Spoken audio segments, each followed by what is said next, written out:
Are the small groups in your church really helping make disciples? Are people growing in their faith, or are the small groups more just connecting points for people?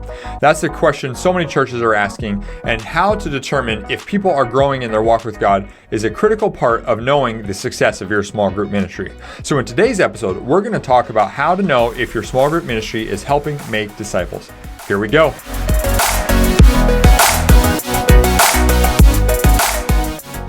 You know, I've had the privilege of being involved with small group ministry for 13 years. Actually going back to a point when you were driving the ship for much of what was happening with the small group ministry there at the church. And we've had 3 small groups. Mom and I have had 3 small groups. And the middle one kind of bombed, so that will not be the focus of our discussion today. The third That'd one... be another good episode. What went wrong? What we did wrong. What not to do as a small group member. Right. But the first and third one were really outstanding groups. And in the first group, we had a friend that was very, I'm going to use the term, new in her faith. And now she looked like she just was like everybody else in the group. And we had a lot of people who really were solid in their faith, had known the Lord for a long time. But this one particular gal, I'll just call her Ann. Ann was just so new, you know.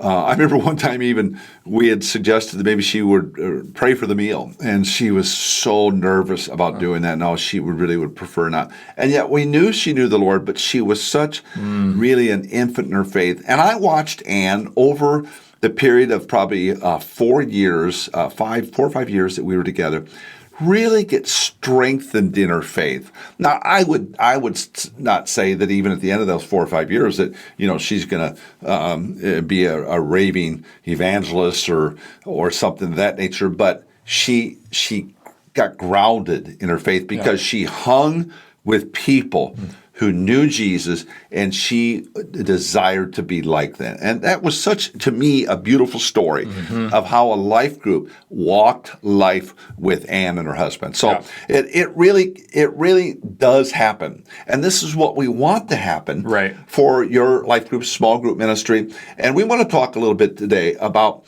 how do you actually know if your small groups are producing disciples. So, we're just going to give you 2 or 3 items. It's going to be very simple for you to just track through making that determination. Well, and I would mention too that in this current day and age, the small group ministry for a lot of churches is their primary discipleship mechanism. This is where the ongoing relationships with other people are happening.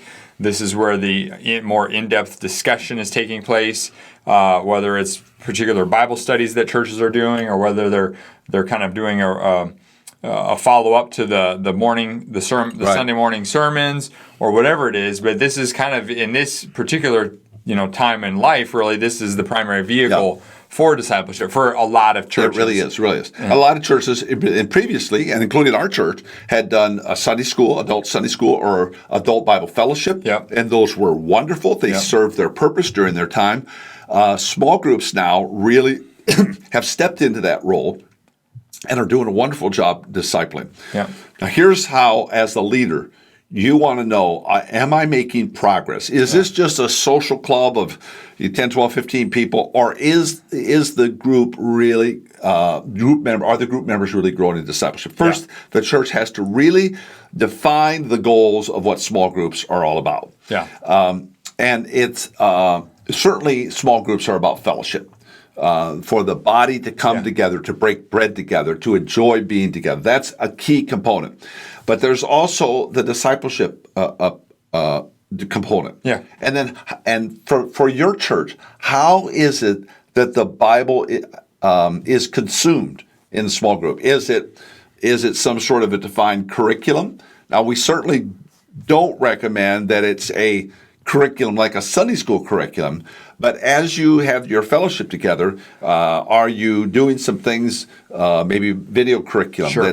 There's all sorts of video curriculum out there that's very small group oriented. So you can watch a video, you can have discussion guides that are Bible based. That's very good. Jonathan mentioned the sermon-based curriculum, which serves a great purpose. I'll have to tell you, when our church first started doing sermon-based, as a group leader, I thought, oh man, this is going to be a lot more work on me, which the way our church put it together is not a lot more work on me. Yeah. And it actually helps reinforce what the Lord has spoken through our pastor. The point is, you define the goal of the small groups, and then you work those goals out through your small group leaders. So that you don't have them going hither and yon, but they're very defined. And when you get them defined, it's going to help you determine, are you successful to the goals that you've laid out? That's the key point, is you have to know the target in order if you're going to hit it. Yeah. So, and if you don't know what that target is, then you're not going to be able to hit it.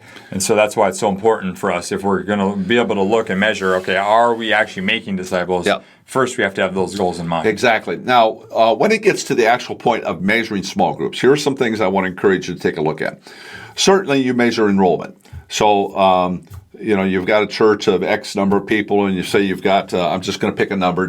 Your church would depend on your size, but let's suppose you have 45 people in small groups. Okay. Well, then next semester, do you have 45, 48, 50, 52, or do you have 42? 38, 35. Are you growing in the total number of participants? And I might even mention, too, it's not just necessarily total number of participants.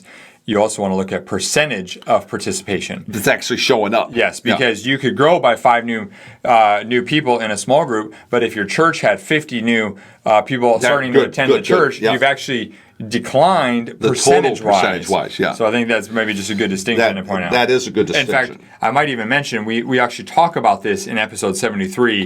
Not just specific to small group ministry only, but just a lot of the church metrics as a whole. We talk about what data to measure in ministry, and that'd be a good episode to check out if you are kind of wondering or questioning, what data should we be tracking, and how can we know if we're hitting the target? Check that episode out, episode 73. Anyway, I interrupted. No problem. It's a gift, right? Not the first time I've done that. Not the first time. The other percentage to measure is the percentage of people in the groups that are actually showing up. So let's use, I used 45, but let's use 50, a round number. No, let's use 100, real easy. If you've got 100 people in your small groups, and every week your average attendance is 72, that means 28 or not, 72% are showing up. Next semester, you want to see that number go up. So you want to see if, we don't have, we have 76% participation. Well, that's a sign that your groups are getting stronger, because the people who are in them, more of them are beginning to come more frequently. You want to measure the number of leaders you have, and whether your leaders are reproducing. That's a key. You want to measure the percentage of giving. Here's another one where if you got 100 people in small groups, and let's pick a number, 50 of them are regular tithers, they're regular givers to the church. You want to see that number go up. So if all of a sudden next semester you have 60 of the 100, well, that would say your churches or your small groups are being effective in discipleship. Then you've got the participation in outreaches. Lots of churches do serve days or project partnership. Our church does project partnership, where you're giving opportunity for people to participate, and these are perfect for groups to do together. Are you increasing the participation in your local outreaches, your foreign missions outreach, stateside mission outreach? And this is just the tip of the iceberg. You can come up with way more. The whole point is you're measuring your small groups. Well, and hopefully those give you some ideas of things that you can be measuring if you're not yet measuring those. And this is just a way to quantify what's happening spiritually. Because spiritually, you can't quantify that, but you got to look for the things you can quantify. And these are some things you can quantify that's really going to help you in the overall measurement. Exactly. Does more participation mean that everyone's growing at deeper levels than ever before? Well, maybe not. We don't know. But our job as pastors is to get people as much involved with one another as the body, and growing. And the more exposure they have, the more people that have more exposure to the gospel and being around other Christ followers, the greater likelihood that they're growing in their walk with the Lord. Now, what's the last one here, Jonathan? Third thing would be how to know if your small groups are making disciples if you're regularly receiving testimonials of small groups, whether it's the leaders or the members, of what God is doing in people's lives. And so the idea here again is trying to measure how can we measure this? Is looking at are we seeing more of this? Are we hearing more about the Lord using small groups, or the Lord working through the small group ministry, or how a small group made an impact on a particular individual? The more we hear of that, the more we realize, okay, stuff's happening. And there's a good way for us to, just a good reminder for us to be sure we're writing these down, saving these.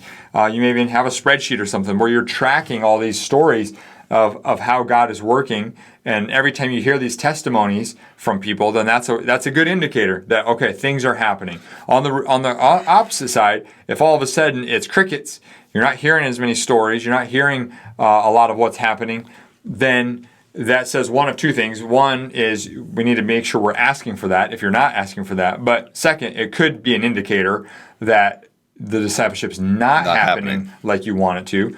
And so that's just maybe the red flag or the yellow flag that's saying, okay, we got to do some digging here. But that's just another idea. And I would say too, when you're hearing those testimonies, have your antenna up to what the Lord might be saying to you. I would be capturing some of those on video, because you want to be showing to the body on a Sunday morning, look what just happened in one of our small groups. And when they're given a testimony of how the group came around them, what you're doing is you're reinforcing in the body as a whole the small group doing what body ministry is supposed to do. That's right. So anyway, let me give you just a snapshot of what Jonathan and I just flew over here with you. To really determine if your small groups are truly making disciples, you need to define the goals of your small groups. You need to measure the small groups, and then you need to seek testimonies or receive testimonies of small group leaders and members, things happening in their life and in the group itself. So when you do those things, you're going to be well on your way to really making that determination if the small groups are working. That's right. I want to encourage you too, as the leader, for you to take a look at the 4 Secrets Masterclass that actually Jonathan put together here a few months ago. Just go to Leaders.Church/secrets. This is slightly less than an hour presentation that will help you as a leader be better and get better on this subject of small groups and the evaluation of their effectiveness to discipleship, and a whole host of range that you have to deal with as a pastor. Because here's the drill. Growing churches are led by growing pastors. And if you want your church to get better, you have to get better. And the 4 Secrets Masterclass will help you get there. Just go to Leaders.Church/secrets. That's Leaders.Church/secrets. And you're going to be well on the way to making the improvements you need. Anything else, Jonathan? That's it. I think we're good to go. Thanks so much for hanging on with us today. Make it a great one, and be blessed. Hey, Jonathan here. Real quick before you go. Everything in your ministry rises and falls on your leadership. So investing in your leadership is essential to staying healthy and growing the ministry. And that's why I want to invite you to join us inside the Leaders.Church membership. This online streaming service for pastors gives you access to more than 300 videos plus training material to level up your leadership and improve your ministry skills. If you'd like to do that, I want to invite you to go to Leaders.Church/boost. Again, that's Leaders.Church/boost. Well, thanks again for joining us on the Church Tips Podcast. We'll look forward to seeing you next time.